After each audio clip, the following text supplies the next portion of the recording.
Alors, on fait un petit flashback en 97, l'affaire Fontana-Ferrari, un arrangement étouffé par Todd et Peter Sauber, nouvelle révélation sur le dénouement de la saison 97.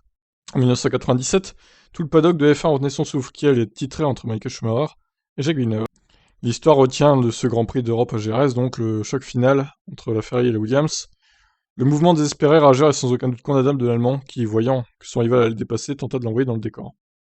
Une manœuvre suicide qui se conclut par l'échec de Michael Schumacher, qui sera déclassé du championnat, et le triomphe de Villeneuve, qui put finir la course s'effaçant derrière un doublé McLaren qui préfigurait l'année 98. Cependant, sans ce choc final, et si Michael Schumacher avait été titré, l'histoire aurait plutôt retenu ce qu'il convient d'appeler l'affaire Fontana-Ferrari. Aujourd'hui, presque oublié en F1, Norberto Fontana était un pilote argentin de Sauber Petronas qui effectua 2 plis successifs pour remplacer Morbidelli blessé dans l'équipe suivante. Le fond de l'affaire tint en ceci. Sauber était motorisé par Ferrari. Ça allait avoir de l'importance au tour 31. En effet, à cette boucle-ci, Fontana, qui potait un tour, voyait revenir les deux leaders sur lui. Michael Schumacher était alors en tête.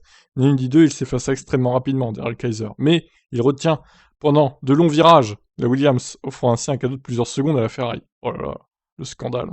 Certes, la Williams finit par revenir sur la Ferrari avec le dénouement qu'on sait, mais quel aurait été le sort de la polémique si finalement la voiture rouge avait emporté d'une courte tête. En 2006, Fontana donna une interview fracassante en confirmant, si on peut dire, la théorie du complot Ferrari-Sauber versus Williams.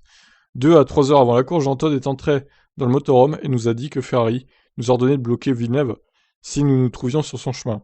Schumacher ne m'a jamais remercié, et Jean Todt a quitté le paddock après la course, je ne lui ai plus jamais parlé. Tous les deux visés, Jean Todt et Peter Sauber nièrent en bloc. Le premier assura que l'accusation de Fontana n'avait aucun sens. Quant à Peter Sauber, il répondit « En 9 ans de collaboration avec Ferrari, Jean Todt n'a jamais demandé à un de nos pilotes de faire de l'obstruction pour Michael Schumacher sur la piste. » Qui dit la vérité? Fontana avait-il bien reçu la consigne de bloquer Villeneuve? Les images semblent évidentes. Le dénouement de l'affaire a peut-être été récemment apporté à par The Race, pardon. Les journalistes disent avoir reçu la confirmation de Sauber que le récit de Fontana était exact. Pourquoi Williams n'aurait-elle pas alors réagi toujours selon la même source? Il semblait qu'à Grove, on aurait trouvé, somme toute de bonne guerre, ce procédé, et que l'on aurait fait pareil si Williams avait eu une équipe B. En F1, la guerre se joue ainsi dans les coulisses, et les équipes B ont un rôle majeur à jouer. Le fair play dut-il en souffrir? Ah bah mon vieux. Bon alors, j'ai envie de dire le karma a payé, puisque Michael Schumacher a été exclu de la saison 97. Donc au final, j'ai envie de dire Ferrari a eu ce qu'ils ont mérité, hein, dans tous les sens du terme.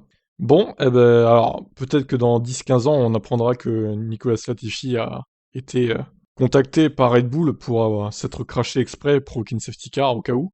Verstappen serait derrière Hamilton, sans possibilité de revenir sur lui à la régulière. Putain, alors par contre, si on apprend ça un jour, je vous dis que là, ça va chier, hein. Je pense pas que ce soit le cas, honnêtement, mais si on apprend ça un jour, ça va faire du bruit, hein. Bon, eh ben, je vous laisse réagir suite à ça. Qu'est-ce que vous en pensez de cette affaire? Ciao.